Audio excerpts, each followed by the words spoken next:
It's never been easier to support independent voices and experience the Portland Film Festival. Simply grab your Xfinity voice remote and say, Portland Film Festival. Next, the Watch With app appears with all the content at your fingertips. Enjoy behind-the-scenes access to free films created by a diverse array of talented independent filmmakers. Willie, there are so many great movies to watch from the comfort of our own home, and experiencing the Portland Film Festival has never been easier.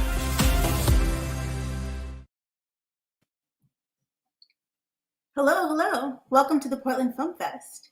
Thank you for supporting independent cinema from around the world. This year at the Portland Film Fest, we've curated several special programs in a variety of the hottest, most timely topics. We have several curated sections on Indigenous voices, Black Lives Matter, Black voices, and of course, women's voices. And today we'd like to focus on women's voices and the films and the filmmakers who have populated that channel with their brilliant and daring independent films. Our first guest will be the director, first-time director from Zimbabwe, Beauty Manashar Alt. I'm sure I'm botching her name, but we've met before, and she's the director of a film, Shana, a feature narrative in competition, one of 6 that's highlighted this year. Let's speak to Beauty.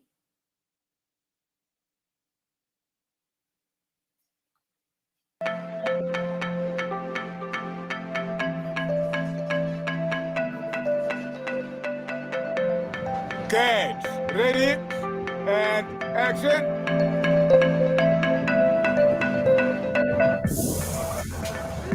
All right.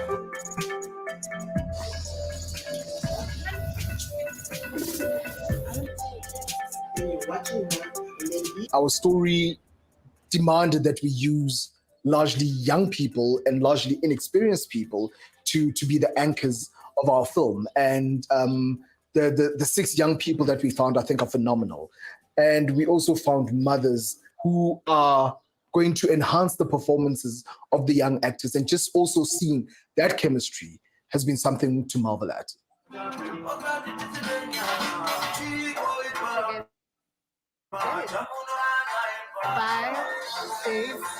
5, 6, 7, 8.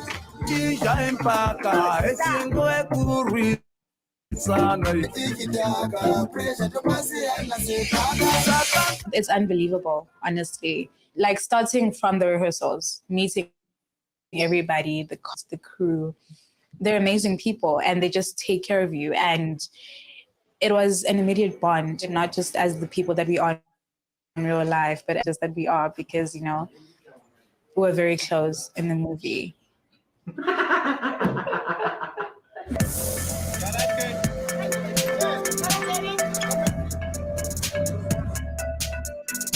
We use a very specific color palette to show what kind of personality they have, where Shine is, her color palette's green and yellow, and her name means light. So the green is cool, calm, and collected, even though things are extremely negative, but there's always light at the end of the tunnel. Do your parents know? Have you told them? My parents. Did I start? Yes, your parents. I think it's really, really cool. This is my first year, like, being a professional actor, like, in the industry. So this is, like, one of the very first things I've ever done. And I'm so grateful to play a character that, like, is a part of my own heritage.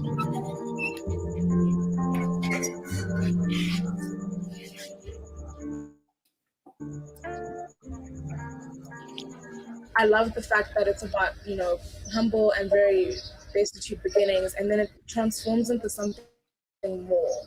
And it's just showing how a girl, despite your beginnings, you can transcend all of that. Do your own thing.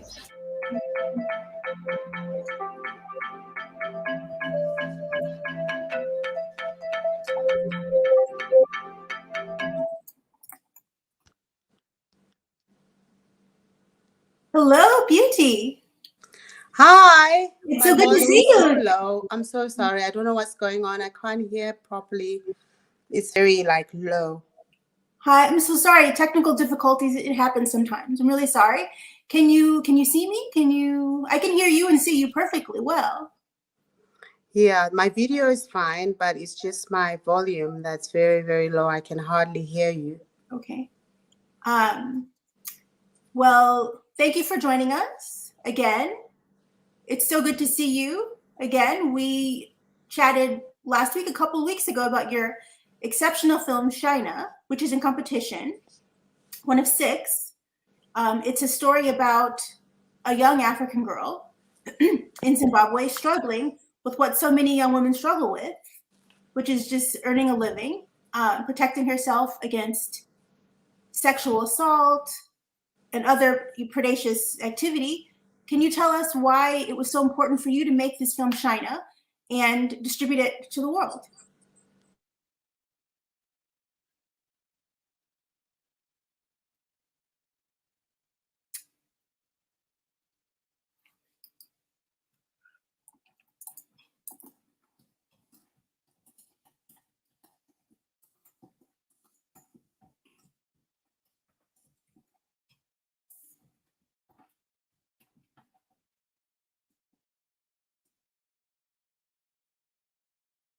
You know? I can hear you. Yes. Yes. But I can't hear you. I don't know why. I'm not on mute. Type my question into the chat. Sorry? I'm typing my questions for you into the chat. Yeah, sure. Sure.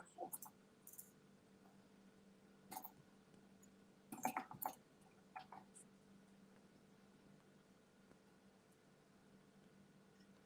was asking, I've seen China and we've discussed it before, and I just wanted you to tell our audience, other festival goers, why this film was so important to you, why you wanted to tell this story. The story about a young African girl struggling to make ends meet. Ooh. Oh my gosh, I can't hear. You can check the chat. Let me check in chat. Yes.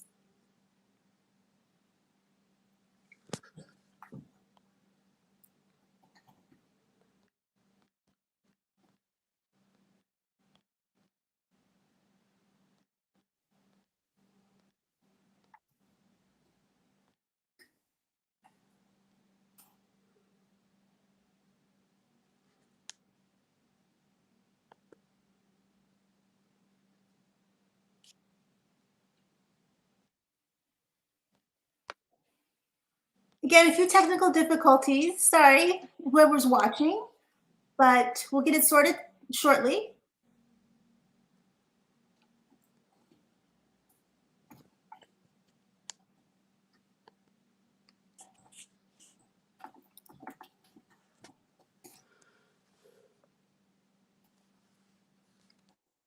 Yeah.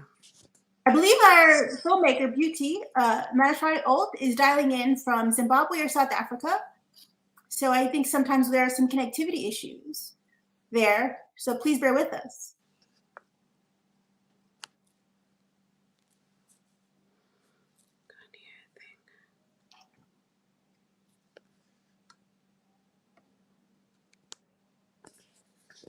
Okay, let me see. Well, you know, we will try to get back to Beauty a little later in the broadcast. She seems to be having some technical difficulties. But if we don't, please check out the film China. It's a very inspiring girl story. It's a very touching story. And it's a film so appropriate for this section because it's a film by women, about a film about female bonding that was made possible by female bonding behind the scenes. In an earlier discussion with Beauty, she told me she committed to crewing up 75% female, and she stuck to that. So this is a mostly women-produced film about a very, very key rites of passage for a girl. Please check it out, and I'm sure you'll love it as much as I do.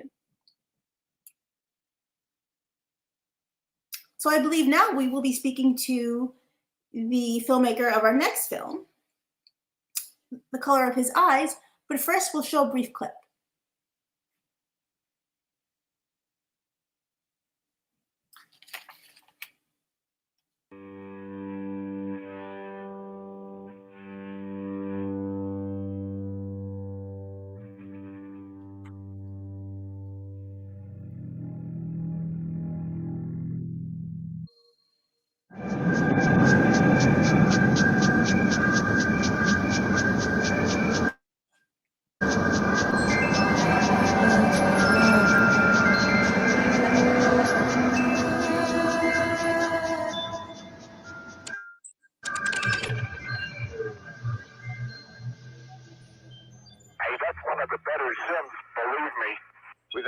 cardiac arrest down here too, Pete.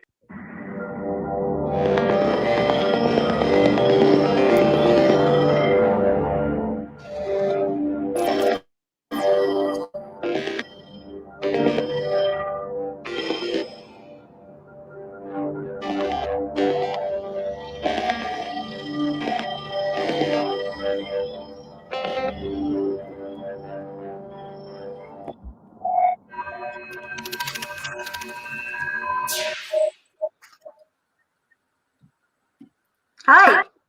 Hello, Malo Sutra Fish. Welcome to the Portland Film Fest. Welcome to this broadcast. Thank you. So I must say, I was a screener for the fest. I watched 50 hours of film, screened 180 films, and I was so pleased to see so many experimental films. And I think, it's a special set, and we forget, how important experimental film is, and especially for women. Talk to me about being a woman in the experimental film space. Well, being a woman was not necessarily complicated, and that's experimental came in as something obvious to speak about epilepsy. I'm a huge cinephile, and I've studied cinema in all kind of genres. And I dug into experimental as I was following my brother, who's also a director of photography, back when I was a teenager. And he got into experimental cinema.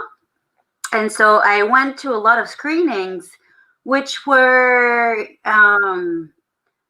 most of them there's some sort of underground feel to experimental, so it's a little bit as if you'd be going in the catacombs of cinema. You're going to really either dive into editing or dive into texture, use kind of nerd around with cameras, but there's also a certain grammar, like a certain vocabulary, like cinematographic vocabulary that makes you experience things. And there's an element of curiosity that I've also very much liked in experimental cinema. When you go to a screening of experimental shorts, you really don't know what kind of flavors you're going to get. So that's what I've always loved with experimental, is that you get in the heart of it, and it forces you to have an open mind, about what you're going to see. Exactly. I mean, it's very, this is what cinema should be. I think that we expect certain things to come on screen, but so much of cinema in its birth is shocking us and, immersing us in these stories and these feelings we don't always talk about or experience. So, the title of your film again is This Little Light of Mine. And can you explain the title in the context of this film, which is, if I'm not mistaken, it's a Super 8, shot on Super 8, which is, I love any film, film school nerd, like I do love Super 8. So please explain the title in the context of making this film. Okay, and yes, I'm going also to say that actually the mentor, my brother's mentor and my mentor as well, was a woman. So actually women, to answer your previous question, women have been into experimental cinema since the beginning and since the start. And so I think the element of sensitivity helps in that. So yes, Super 8, that beautiful little camera. Boy, thank you. That's a good problem. So Super 8 used to be super cheap, and now Super 8 is not super cheap because film is becoming unfortunately expensive, and it's such a shame. Analog is so expensive now. Like, what? It used to be, Super 8 has gotten more expensive than 16 millimeter. And I think Kodak made a huge mistake by stop making those, because I believe it's a little bit like vinyl. Right. People were like, yeah, no one's going to listen to vinyl. And now it's like, guys, empty the vinyls. So the choice of Super 8 is in reference to different feel. So this little light of mine, I'm photosensitive epileptic. So it's any kind of strobe-like light, and it can be artificial, but it can also be just the sun through trees, is going to trigger me. It's going to affect me. And photosensitivity is only 3 to 5% of epileptics. So it's actually a pretty reduced percentage of the population. Oh, boy. Photosensitive epileptics in the States, I think there's about 30,000 compared to the rest of the population. So it's like it's a stadium pretty much full of photosensitive epileptics. So this little light of mine was in reference to the fact that it's going to be, a lot of light that's going to be in context, but it's also a gospel. This little light of mine, I'm going to make it shine. And my film is a statement of saying, yeah, I got this. And it triggers a lot of either scary things, a seizure is pretty scary to watch, or it's going to trigger some emotions. But you got to have hope, because I'm going to live with this and I need to function with this. So this little light of mine, well, I'm going to make it shine. And therefore, I'm going to make a film out of it, because that's the first sentence at the beginning of the opening credits is, I have photosensitive epilepsy and I want to work in film industry. And that line makes a lot of people laugh, because, it's an oxymoron. Like, I'm dealing with a disability that somehow, affects how efficient I can be with a film. But my voice is to say, well, I can, and it gives me a certain sense of light. Because I'm photosensitive, I have this oversensitivity to light. So, Well, that's an interesting quandary for a filmmaker, to have extra sensitivity to light. But, thank you for being so intrepid, and for managing this process, and for being able to finish this film. And it sounds like you've totally paid off the premise of the title. And you've reminded us that, we can, as independent filmmakers, we can shoot on anything. We don't need big budgets. We don't need a lot of, fancy equipment. A Super 8, even though it's now expensive, and Super 8 film, we can do that. And, we can sort of, tie ourselves back to the tradition of female filmmakers, experimental filmmakers like Maya Deren. People forget, one of my favorite filmmakers, Maya Deren, that she, no one should make independent indie experimental film unless you've seen Maya Deren. I'd say start from the classics. Start with Maya Deren. So yeah, Maya Deren, Stanley Brakhage. Stanley Brakhage is a huge influence. Len Line as well. All these guys, and Maya Deren has such a sensitivity, and exactly, I mean, there's something there. And Stanley Brakhage, with his editing that kind of make you dive into the texture, into the light, into experiment with the sunlight, experiment with sun as well. And usually there's also a quality to Super 8, is that no matter where it's used, may it be experimental, may it be in regular filmmaking, it's the image of memory.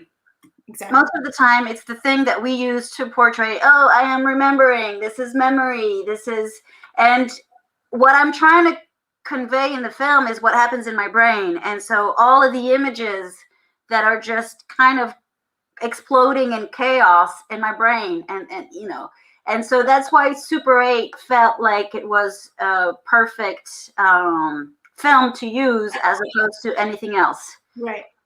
So impressionistic, and that's great. I mean, there's such a wide, long tradition of experimental films. Igor Vertov, the Russians and the French are so well known for that. But, just so you know, this segment of the fest, one of the specially curated programs is Women's Voices. And I really just am so glad that we can amplify your work, your voice, show your film, and tie it into a tradition of female filmmaking with Maya Deren. Great. So, yeah. Thank you. Yeah. It's an honor. Thank you for being compared to Maya. Well, woo. Well, I mean, you're in the tradition. You continue her work, the impressionistic camera work. You know, this is what traditions are about. You know, so if you can just briefly, as we wrap up, tell us what your next project are. Well, my next project, I've actually had the chance to meet a fantastic filmmaker, Isao Yamasika, in Nancy's festival. And he's also a huge voice in experimental cinema, Japanese experimental cinema. And we're going to be working on films together. So that's going to be what we're going to be focusing on, which is going to probably mix also using Super 8 and probably 16 millimeter. And we are just at the beginning. So that sounds fantastic. Japan also has a great tradition of experimental filmmaking, also to film. Well, thank you so much, Malo Sutrafish. Can you shout out your socials if you want anyone to find you? Yeah, for sure. You can find me on Instagram. Just tap Malo Sutrafish on Instagram and you can find me. This is where I usually deal with the public and you can see some of my work as well. Facebook also. And that's pretty much all the social media I use. And I also have my website up there, which you can find easily. So, that's great. Thanks. Well, I invite all of the Film Fest goers to check out this little light of mine if they haven't seen it, and to buy tickets and send tickets for this film to your friends. Thank you so much, Malo, for joining us. Well, thank you so much, Geisha, and I'm going to stick around to watch all the other women talk about their film. It's great. Thank you so much. Yes, please do. Yeah. Hi, we're moving right along, but before we do, I believe I forgot to mention our sponsor. We'd like to thank Comcast for its 4th consecutive year of tremendous support. Without the support of Comcast, the Fest, this Q&A would not be possible. We would not be able to reach you and to allow you access to the filmmakers. So again, thank you, Comcast. Now we're moving on to our next film. It's a feature short. It's titled Starjare. And we will show a brief clip of Starjare in just a moment. And then we'll speak to the director, Marina. Hey, where's my mirepoix? Did you take it? What? No. It's your first day, huh? Who are you? She's your new stash. I'm Layla. It's my first day. Did flip her shit out on you yet? Within seconds. You've got to be fucking kidding me. I'm not training this tourist. Mateo, come meet your girlfriend.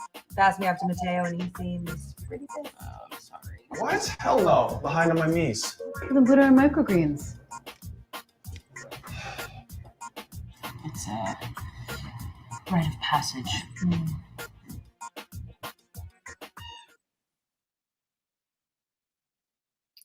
Hello, Marina.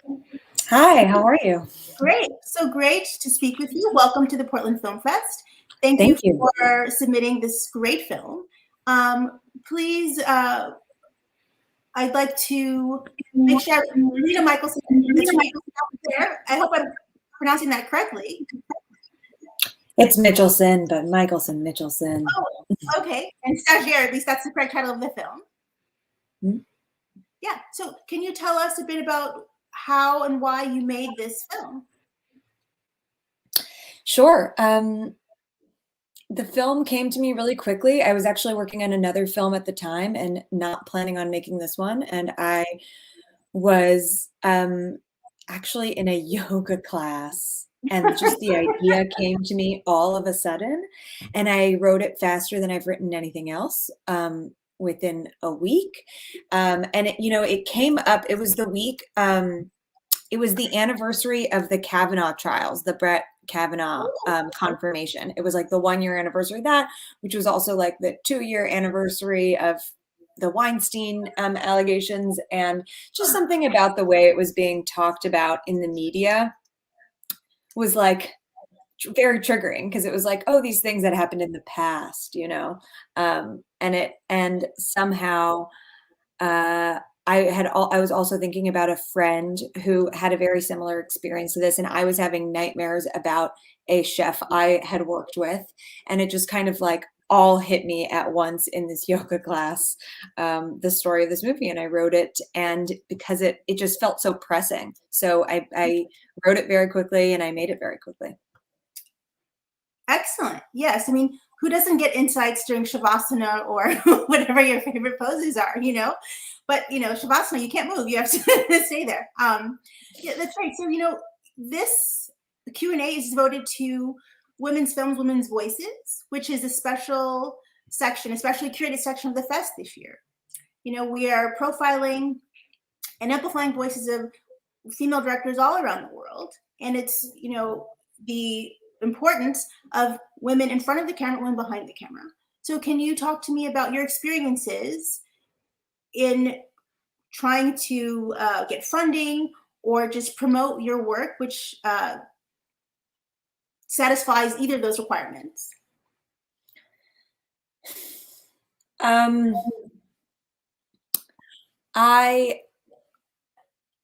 That's a tough question to answer because it's pretty difficult, I think, to untangle the challenges of being an independent filmmaker and an independent female filmmaker. I mean, it is already challenging to find funding and make films.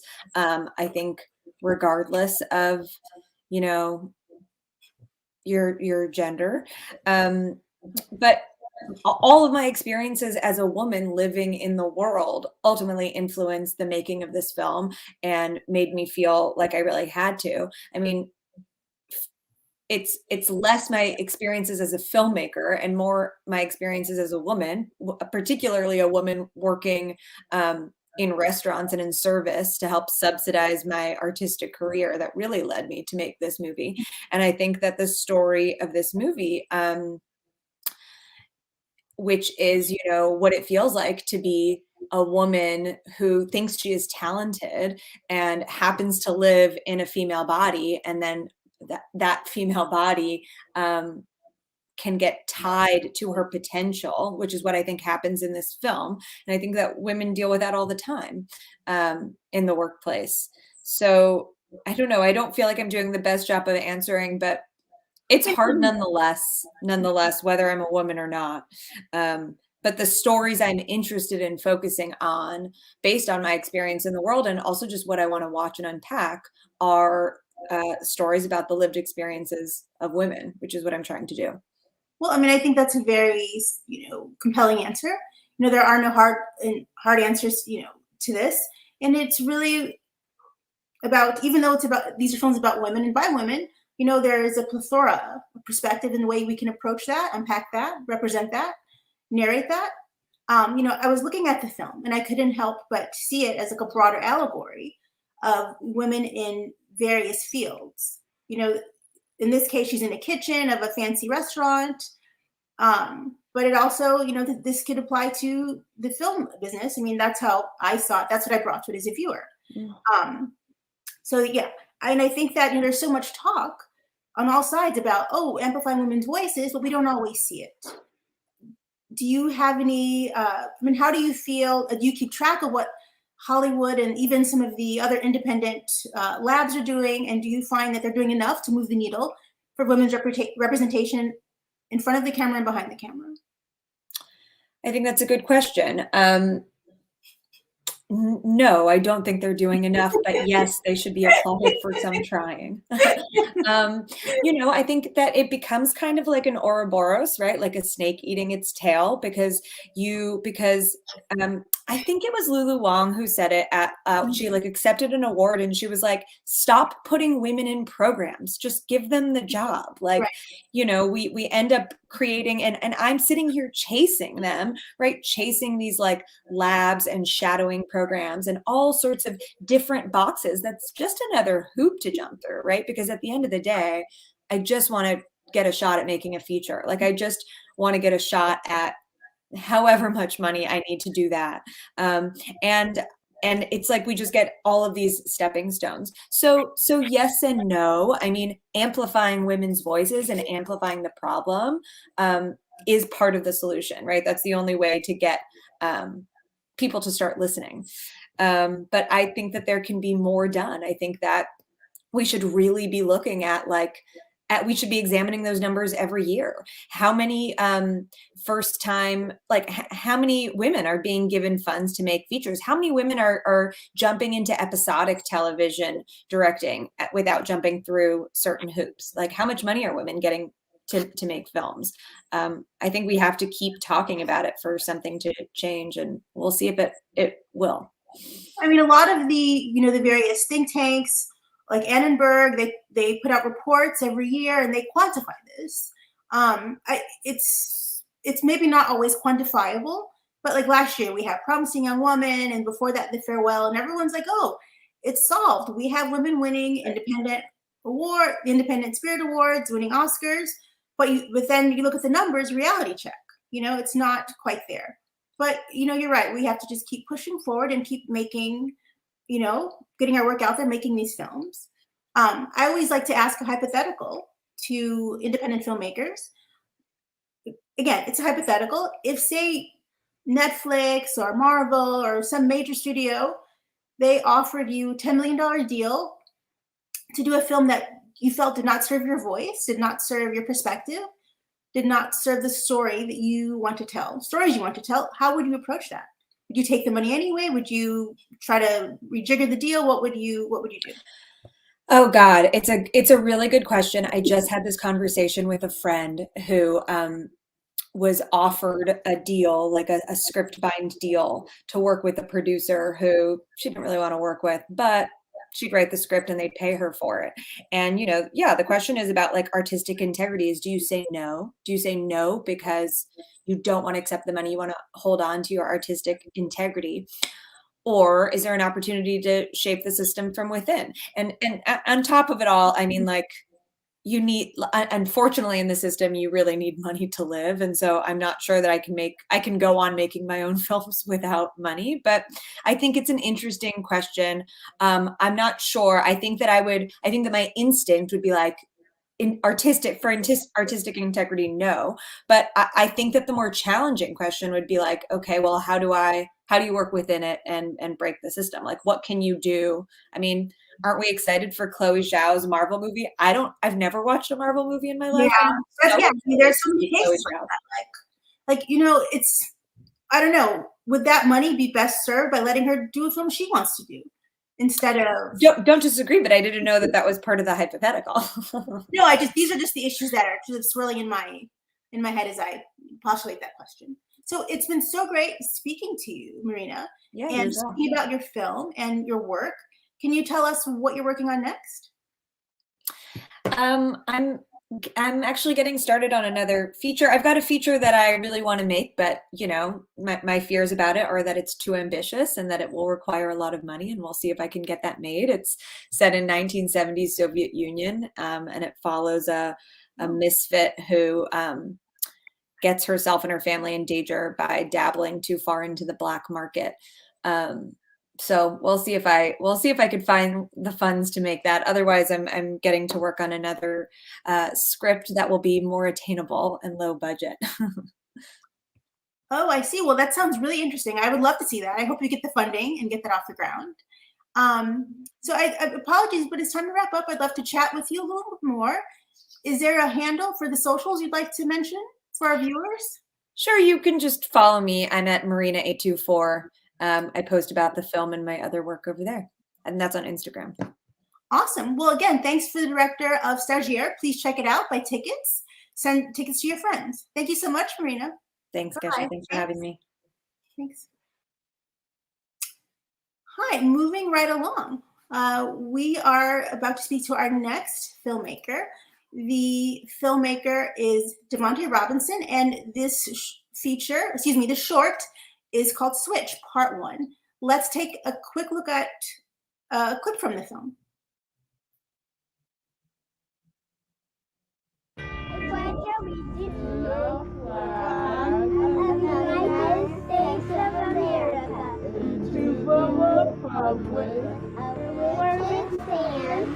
One nation, under God, indivisible, with liberty and justice for all.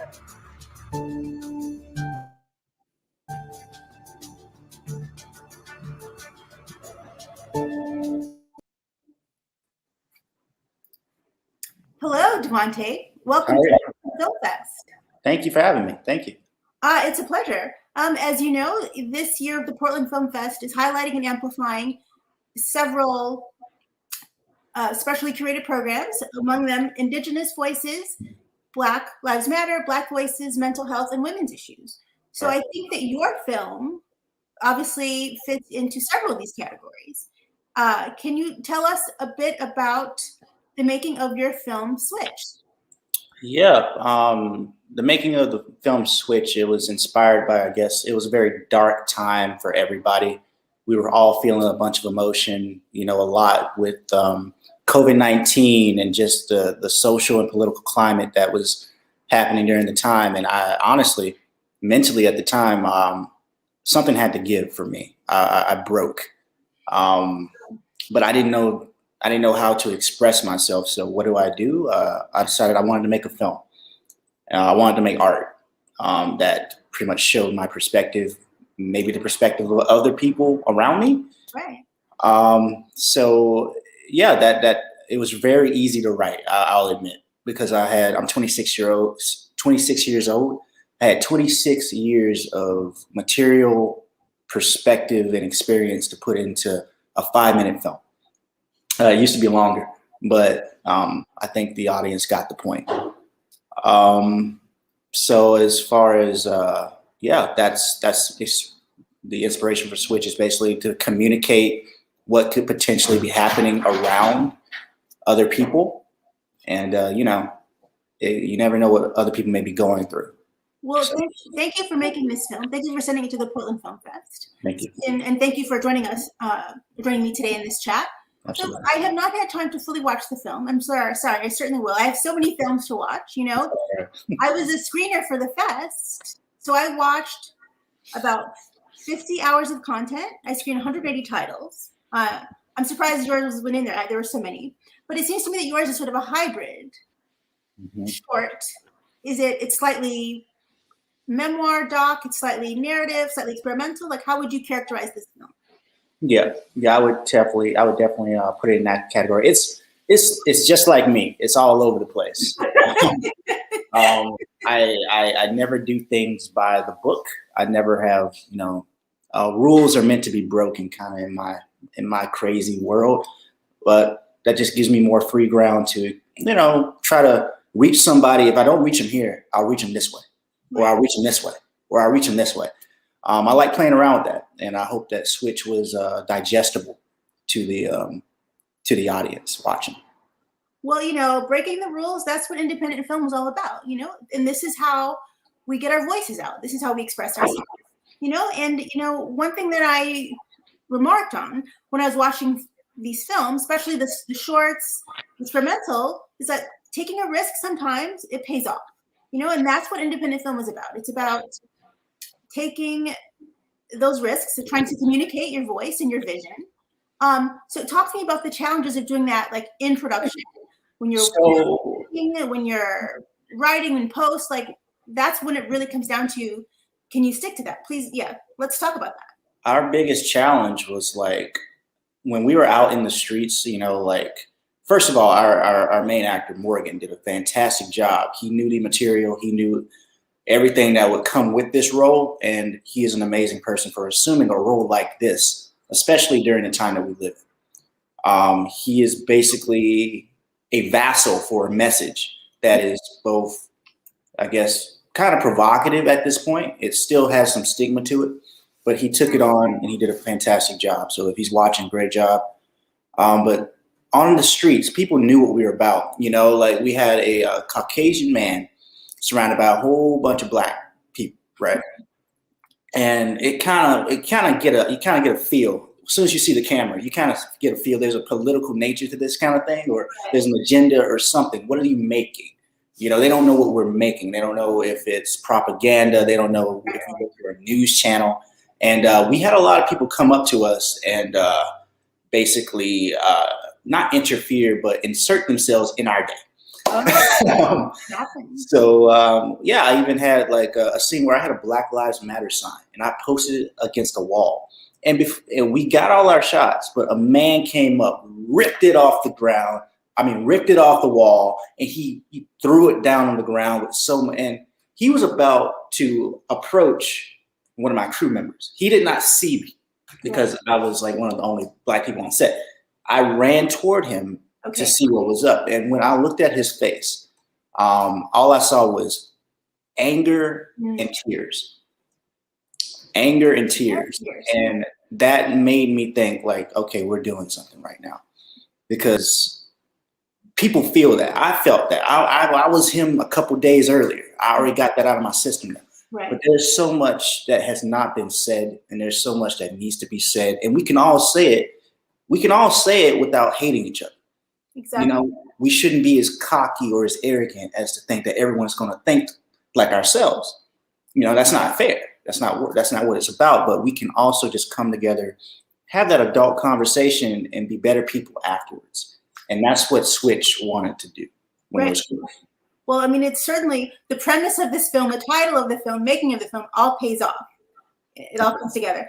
But perchance, did you capture any of this interaction with this man who interrupted the filming? I decided to let him go by his day. I will never forget that face, though. I will never forget that. And, you know, when I walked up to him, I was like, hey, man, this is what we're trying to do, brother. We're trying to do it. This is what we're doing. He's like, tears in his eyes, angry, shocked, shaken. He shook my hand. He's like, thank you, man. I appreciate what you're trying to do, but they'll never understand. Right. I see. Interesting. Wow. He said that. That's an incredible story. I mean, I love it. Speaking to filmmakers, you know, always these crazy stories, and there's always these like stories that are, you know, that happen sometimes off camera, but really just bring home, you know, what these films are about and the tenacity of being a filmmaker, how intrepid you have to be to just get that shot, get it done, you know, and we're always up against so much, just the physicality of just shooting anywhere, but then you have this kind of experience. Thank you for sharing that. Thank you. So you shot this in Portland, and you're a Portland native, correct? I moved to Portland in 2018 to basically pursue my film career. I wanted to start there. And it's paid off in dividends. I've met so many incredible people who've been kind enough to give me their time and their knowledge and their friendship. And it just made me not only a better filmmaker, it made me a better person. And I can't say that enough. I'm in Los Angeles now, but pretty much Portland is where it all started. They allowed me to have a voice, and they allowed me to express that voice. That's so great to hear. You know, I used to live in Portland ages ago. I went to school there, and there wasn't much of a film scene. But I'm always like, I need to go back to Portland. This, you know, being part of the fest is my first foray into that. But yeah, I'll need to make it back there eventually, very soon. It's been so great chatting with you. But you know, we've got a lot of filmmakers to chat to this afternoon. Can you tell us what you're working on next? Oh, I'm actually working on a feature now about a man who was wrongfully imprisoned. And he got himself out by learning law. He was like pretty much sentenced to 20 years in prison. He got out in 10. So we're going to explore that story next. It's going to be a really nice feature. Yeah, we need to see that. I want to see that. All right. So do you want to shout out your socials, your handle, anything like that before we wrap up? Sounds good. You can catch me at Davonte, D''VONTE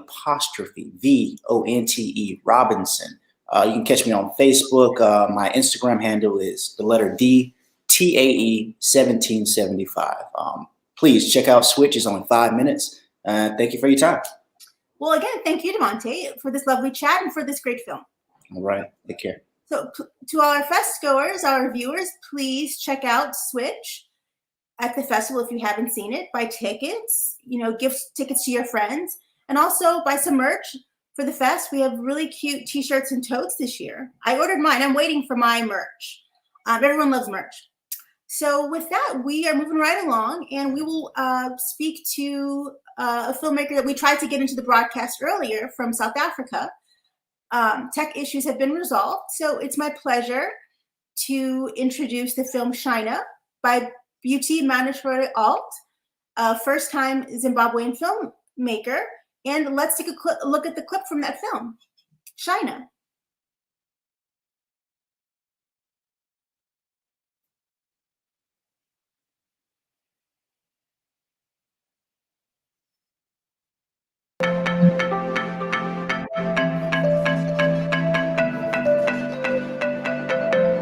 Okay, ready and action.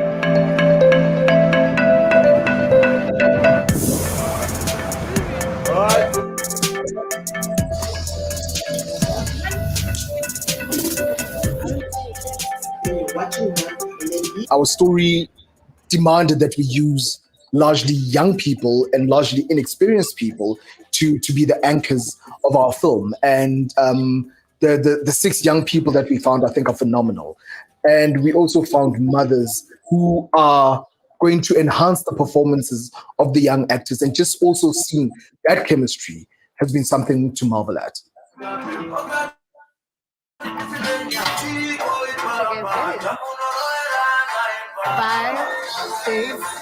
5, 6, 7, 8.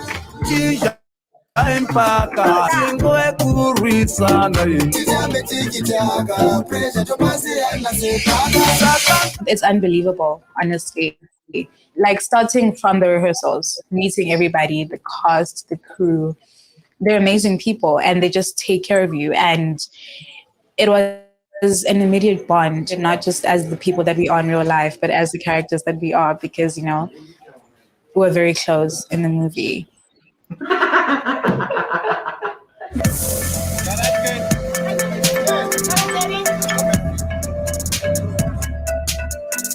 We use a very specific color palette to show what kind of personality they have. Where Shine is, her color palette's green and yellow, and her name means light. So the green is cool, calm, and collected, even though things are extremely negative, but there's always light at the end of the tunnel. Do your parents know? Have you told them? My parents. Did I start? Yes, your parents. Do they know? I think it's really, really cool.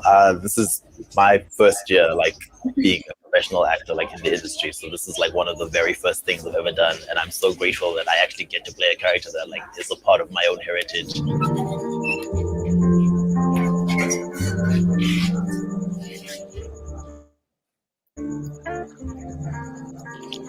I love the fact that it's about, you know, humble and very destitute beginnings, and then it transforms into something more. And it's just showing how, girl, despite your beginnings, you can transcend all of that. Do your own thing.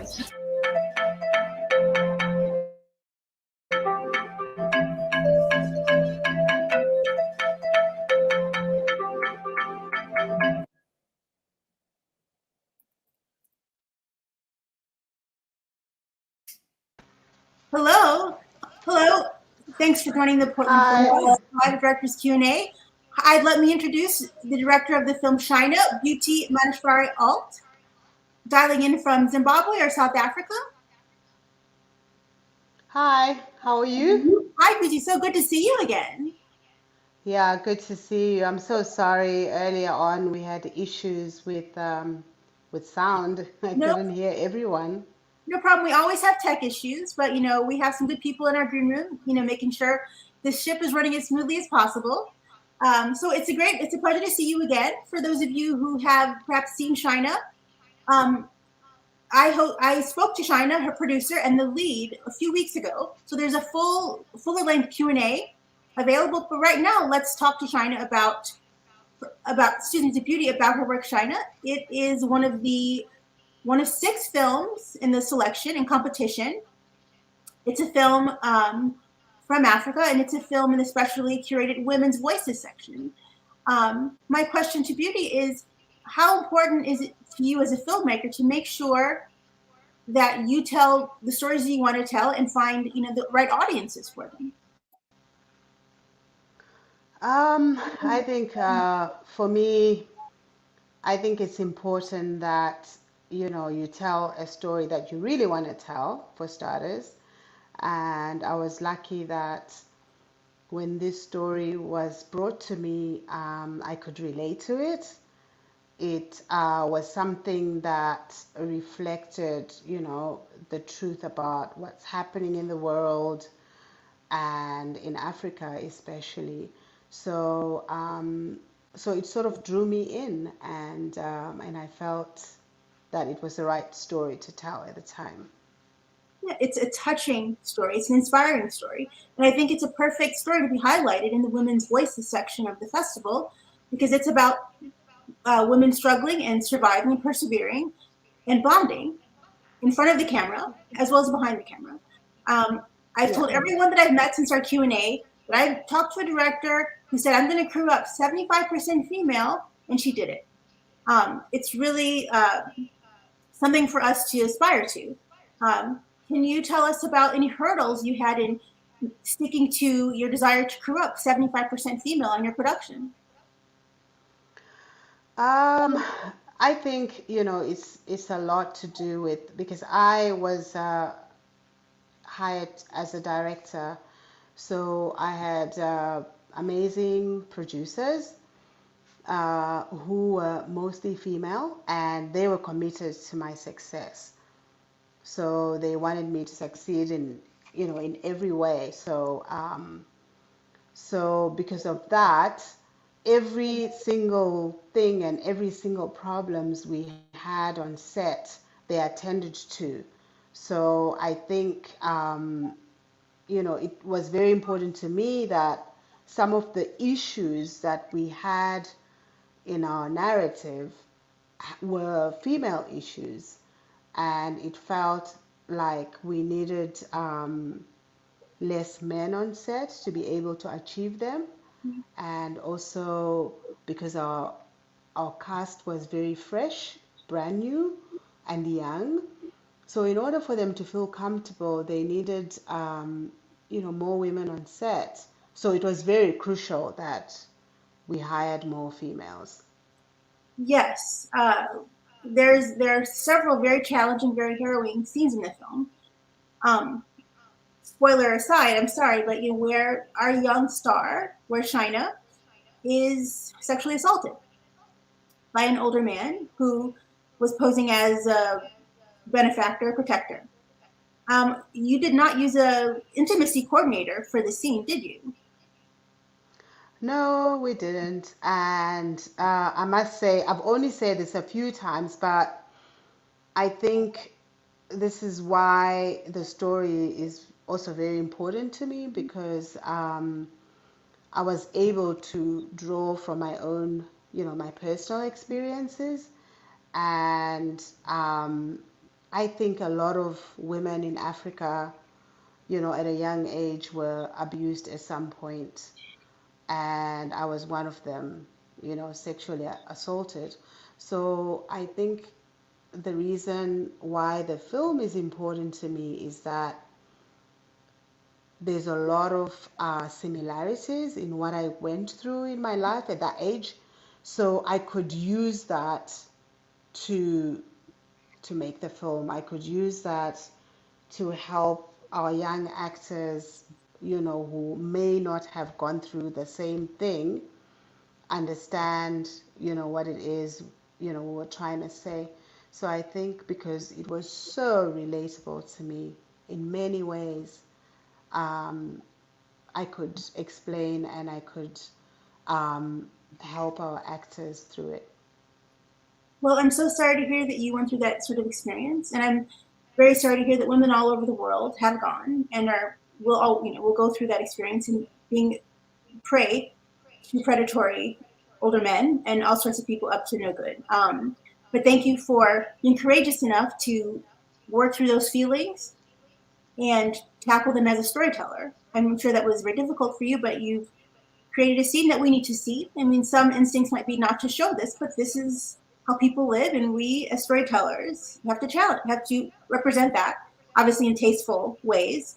So thank you for that, and I'm sure that was very difficult, especially as you're the lead actor, Wilma. It was her first role, and she's very, very young. I mean, the title character, she's maybe 13, 14. At the time, no, at the time she was, she was, I think, 17 or 16. I can't remember, but yeah, she was very The young. character is very young. So a lot of the time I had to take myself back to what I went through and explain to her. So I think if anything, she's one person who I had to explain everything I went through in order to get something out, because she hadn't experienced any of that. so I couldn't, I didn't know how else to like get,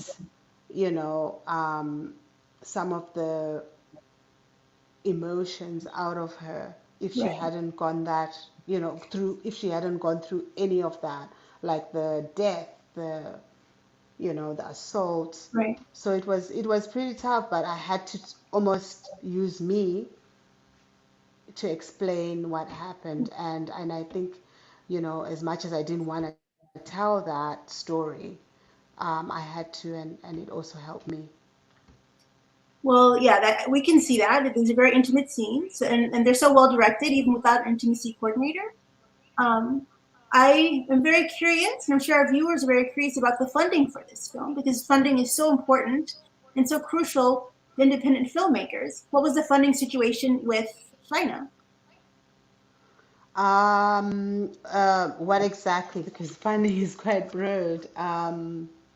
What do you I know mean? that you received several funds from a government subsidized film program in South Africa through the U.S. You know, US aid, helped in, with the funding and the story and all of that. But I think they would have more information in terms of, expanding that. Yeah, Well, I but think our yeah, they filmmakers, did. It our was viewers more like of to a know. US aid. Okay, that's great. No, I think our filmmakers are just really interested generally in how one goes about financing a project like this. But if it's too technical, that's fine. Moving right along, I'm sure you're working on some new projects, your new films. Please tell us what those projects are, if you can. Um, Unfortunately, I can't say much about them, but yeah, at the moment I'm in post for great projects, which is completely different from this one. So after I finish this, it almost feels like you hold on to it, and I did, and I didn't know if my next project was going to be the same genre or a completely different genre. And it is a completely different genre. Everyone's got money, everyone's rich, everyone's pretty, everyone's, so it's very different. And it's interesting for me as a new director to venture into something completely different. And I think I like that. I like to, try different genres that speak to me and see where I go with that. So yeah, I really like it. It's completely different, even though I was holding on so much to China. I see. Well, that's great to hear. I know you can't spill the beans. I know we're all anxiously anticipating this next project. I know I am. I would like to send my regards to Wilma and to Sifiwe. I know I mispronounced it, but for those of you who might haven't seen it, I did a longer Q&A with Beauty and her producer and her star. It's a great conversation. Please feel free to check it out. In the meantime, please vote for this film. It's one of 6 in competition. I'm sure you'll love it. Buy tickets for your friends and spread the word. Thank you for joining us again, Beauty. Thank you. Thank you. Take care. And sorry about earlier. Oh no, tech I issues. couldn't We hear you. understand. Happens to the best of us. We're just so glad you were able to make it onto the stream today. Thank you. All right. Best wishes. Bye. Alrighty, bye. Bye. Hello. We're moving right along. Our next film is also a film from Africa. The title of this film is Alcite. I hope I'm pronouncing that correctly. And the filmmaker is Susanna Mergani. Also, my apologies if I'm not pronouncing that correctly. Our director will correct me if needed. But first, let's look at a clip from her film, Alcite.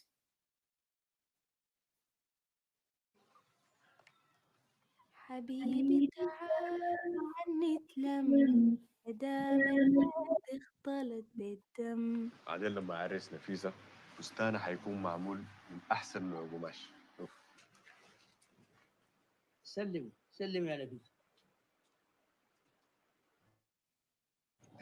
شيلتك مع الست.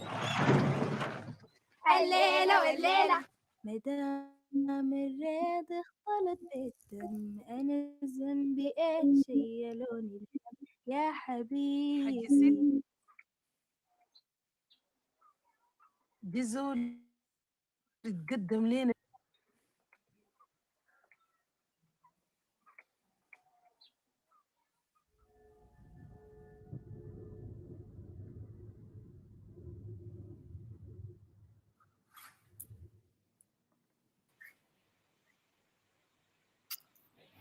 Hello, welcome, Susanna, and thank you for this film, Alcide. Welcome to the Portland Film Fest. Hi, thank you so much. Thank you for programming us. I'm very happy to be here. Where are you dialing in from? I'm currently in Qatar, in Doha, in Qatar. So it's about 11 p.m. Oh, it's late again. Thank you for joining us. Thank you for making this beautiful, beautiful film. Thank you for submitting it to the Portland Film Fest. I have a confession to make. I was one of the screeners, pre-screeners for the fest, and this was one of the many films I screened. I screened about 180 films, and yours was by far one of my favorite. It was just so beautiful. I think I recommended it, award winner. Like, you know, it's just a beautiful film. It's a coming of age film. Yes. It's just beautiful visually. The backdrop of the cotton fields, which we're not allowed to in America see, is beautiful because these are places of oppression. But I think in your context, you've sort of rescued that. And I could just gush about this film forever, but we don't have that much time. So I'm just going to let you jump in and tell us about your inspiration for making this film and shooting this film in, is it Mauritania or? It's Sudan. I'm sorry, Sudan. Thank you. Yes. Exactly. So this film comes from memories of mine growing up in Sudan, about arranged marriages, about cotton fields, about grandmothers. And I kind of wanted to put all of that together into one story. And it's exactly as you said, cotton fields all over the world. Whenever we see them on film, we always see them with oppression, we see them with slavery, and we mostly see them associated with the American South. Right. And we don't normally see cotton as a symbol for freedom and for self-sustenance, which is what I wanted to present in this film. And we also have a very oppressive history of cotton in Sudan. It was a British colonial project, but now, modern times, contemporary times, people are taking care of their own cotton. And as we see with the businessman coming from abroad to kind of develop, he comes as a neo-colonial force. So it's all about just using the symbol of the cotton for self-sustenance and for standing up for yourself, whether it's as a community or as a young girl. Right. And something about the way you film the cotton, it's light, it's buoyant, and it's like the wind can come and, you know, blow it away, and it's liberating, you know. So it's a beautiful use of a symbolic system to tell a story. Again, I can geek out on this forever because I think that so many films that I see, mainstream, are so much about structure, 3-act structure, this, and this. Like, I want cinema. I want to see beautiful images that resonate with me emotionally. And I think that's why this film really stuck out and why I'm so pleased to see it in the selection of the festival. There's also, you mentioned, it's a coming of age story about a young girl. You know, she's betrothed to, you know, the son of a wealthy family, you know, not a good dude. And, you know, this film, this Q&A actually, is part of a specially curated film for women's voices. And, you know, I'm asking everyone this, and there's no hard and fast answer. But, you know, it's so interesting, and I'd love to hear how you feel about, you know, how you're committed to your voice as a female filmmaker, committed to, you know, female filmmaking behind the camera and in front of the camera. Absolutely, because in Sudan, it's not just about female filmmaking, it's about filmmaking, period, because we don't have a film industry in Sudan. So we're really kind of building it up in the last few years. We had a military dictatorship for 30 years that effectively outlawed art and creativity and film and cinema, and they destroyed the cinemas. And so this is our picking up again. And I think there's something like 8 feature films in the history of Sudanese filmmaking. So we don't really have a tradition to rely on. So I think exactly what you said, 3-act structures don't really exist for us. We do what we feel, and we tell the stories that we need to without necessarily having that structure because we don't have it. And as a female filmmaker as well, I think that's just even more important to tell our stories because we don't see ourselves on screen, neither men nor women, hardly ever. So I think at least if we're telling women's stories, then that's something for Sudan. Well, that's interesting. I think that it was remarked that this is the first film from Sudan in the Portland Film Fest. And I'm just curious, without infrastructure, without a business, how did you fund this film? And did you come up against any obstacles, censorship-wise, logistics-wise, shooting in the Sudan? So I'm currently based in Qatar, and in Qatar we have the Doha Film Institute, which is a film hub and a film granting institute and a film teaching institute as well. So it's here that I was able to get a production grant for making the film. It wasn't enough to make the entire film, so I had to do a lot of begging my own family members, and I had to put in a little bit of my own investments as well because I believed so much in making this story. And then going to Sudan to shoot it. And we didn't have any form of censorship, I'm very happy to say, because we had a revolution in 2019, a couple of years, 1 year before we shot the film, and we were in fact encouraged to make the film. So nobody told us no, everyone opened the doors for us, which was very, very encouraging. That's a lovely story. I'm so happy to hear that. Again, I'd love to speak to you about this film, this beautiful film, but we have to wrap up quite soon. So would you mind telling us what your next projects are? Yes, so El Cid is a proof of concept for my first feature, yeah, which is called Cotton Queen. And because I knew that nobody is going to take a chance on a first-time filmmaker from Sudan, an unknown, film industry, I decided to make this short as an example of all the themes and the characters in my first feature. Well, I'm so glad to hear that. I think that this definitely, if that's a proof of concept, the future will just be so incredible. Thank you again for making this film, sending it to the Portland Film Fest. Just quickly, do you have a social media handle you'd like to shout out? Yes, it's just my name, Susanna Morgani. I'm on Instagram and Facebook. That's lovely. Thank you so much for joining us. For those of you who have not seen El Cid, please check it out. It's gorgeous. Buy tickets for your friends and family. They'll love this film as well. And if you're at the virtual lobby of the Portland Film Fest, get some merch and spread the word. Again, thank you so much, Susanna. We'll be speaking to you soon. Bye, thanks. So, we're moving right along. We've reached the half-point mark of this live Q&A. We're going to take a quick break from our director's convos, and we'll just show you some more clips from the fest. Thank you. I'll be back in a bit. Hello. My name is Glenna Bermer, and I am the producer and director of the film Nanakurobi Yaoki, which is Japanese for 7 times you may fall, but get back up the 8th. It is a very famous Japanese proverb that has to do with having the strength to keep trying, even in times of great difficulty. It's the story of a young girl in Hokkaido who undergoes 7 major challenges in a snowstorm in order to save the life of something that she loves dearly. The film was created in collaboration with Gabby Breiter as the artistic director and Deep Sky Studios of Portland, and it was done in the style of sumie as a tribute to my mother, who was a very well-known sumie artist. Thank you.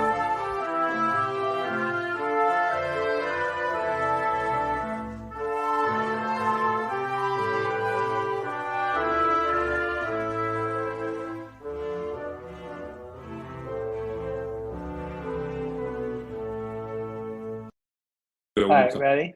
Yep. 3, 2, 1, and hi, everyone. My name is Brad Lichtenstein. I am the director of the documentary When Claude Got Shot. Hi, I'm Claude Motley from Claude Got Shot. This is the story of Claude, who tragically was shot 5 years ago. And we tell the story of his journey to personal healing and physical healing and also all the twists and turns through the criminal justice system over those 5 years. Not only did me and Brad work on this together, but also we've been friends for like the last 18 years. And in fact, I was actually with Claude's son on the next day and broke the news to him that his dad had been shot. I hope you all enjoy this window into our life and hope you enjoy the movie. Please watch. Thank you. Thanks.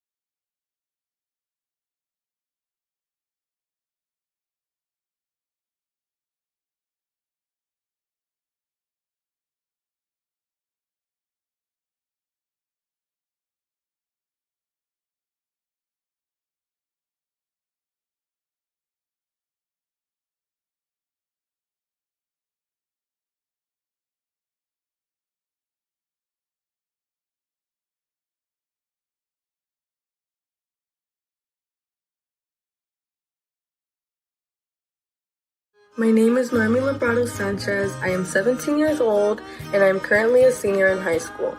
I work together with my sister and 2 of my cousins to put this film called First Time Home. In this film you are seeing us getting ready to travel to southern Mexico to meet a lot of our family members over there who we've never met before.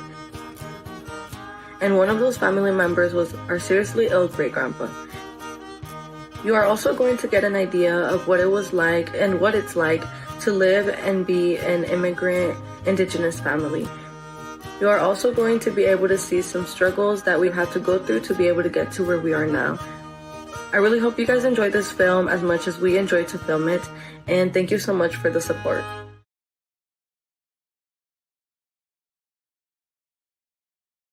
Hi, my name is Grace Kelly and I'm the director of Superheroes. Superheroes presents us with a world where everybody with a disability is given a superpower. So we get to see a whole bunch of superheroes navigate the social intricacies of being a national icon, but also a person with a visible or non-visible disability. A lot of people say that I don't look autistic, but autism is spectrum and you can't really look autistic. This film was a ton of fun to make because of all the wonderful, creative, talented individuals that I got to work on it with. Every single aspect of production was over Zoom, and we had to make it within 5 days because it was part of the Easter Seals Disability Film Challenge. But I think what is the most rewarding aspect of being a part of this film is just to see all the talent and passion that was put into it. So I hope you enjoy it.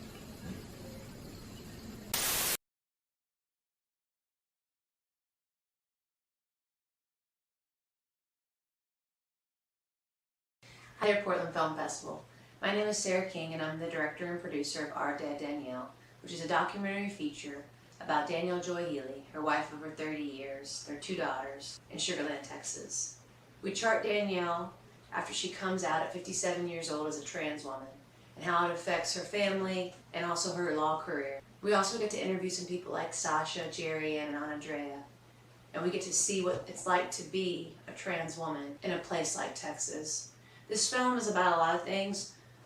It's about trans rights, it's about family, it's about finding yourself no matter what the age, and the beauty that comes from self-acceptance. We hope that this film resonates with you, that you'll seek out how you can help other trans people around the US and the world because their rights are being attacked daily. 70% of Americans haven't met a trans person knowingly. And we hope with this film that you feel like you've met some. We hope you enjoy watching it, and we hope you like it. All right, thank you very much.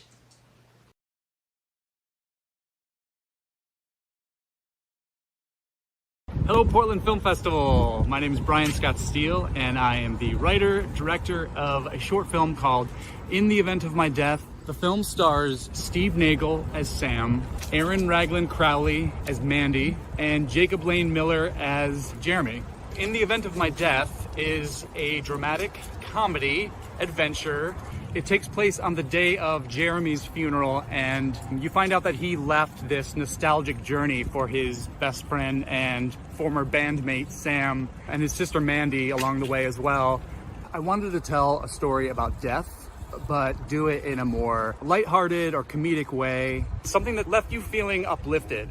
On behalf of our entire crew, thank you so much, Portland Film Festival. It's a true honor to be a part of this year's fest. It was extra special for me and my team because we shot it in Seattle, but a lot of the crew came up from Portland. Anybody watching out there, thank you so much for watching the film. Cheers.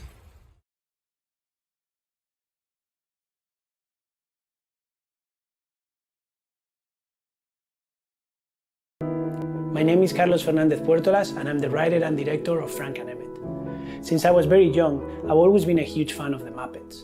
And as I grow older, I was always very inspired by the amount of work and dedications these artists put into their creations. As an animator myself, with over 20 years of experience in the film industry, I have always believed that when you work on characters for such long periods of time, you finish building a very real relationship. So I decided to write a short film exactly about that. Frank and Emmet follows Frank, a 70-year-old puppeteer, and Emmet, his colorful friend and musical partner. These two have built a very special bond through the years working together, and Frank realizes that Emmet deserves to know the truth about where he comes from. So he builds up the courage to tell him that he is in fact a puppet. What comes next is an existential conversation between an artist and his creation.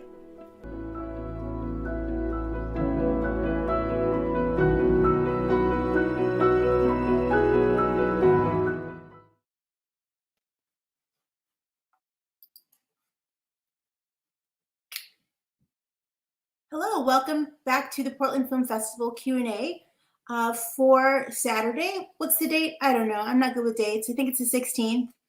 But at any rate, this live stream, this live cast is devoted to a specially curated section of the fest.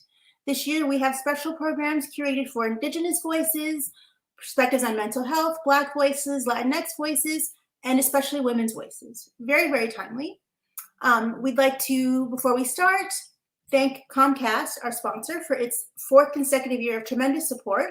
Without Comcast support, this live broadcast would not be possible, neither would the rest of the festival. So please check out the virtual lobby to learn more about Comcast, as well as buy tickets to the films that we're showing here, a lot of great films, and buy some merch. Without further ado, we're going to dig right back into our Q&A and introduce our next film and filmmaker. Our next film is titled Paddles on the Water, and the director is Austin Steelman. We're going to chat with Austin in a sec, but before that, let's take a look at a clip from the film.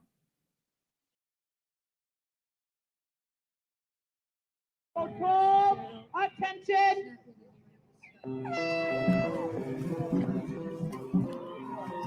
There is nothing like the glide that you can feel on the boat. All of you working together, hitting the water at the same time, pulling the same way, create something more than just 20 people in a boat.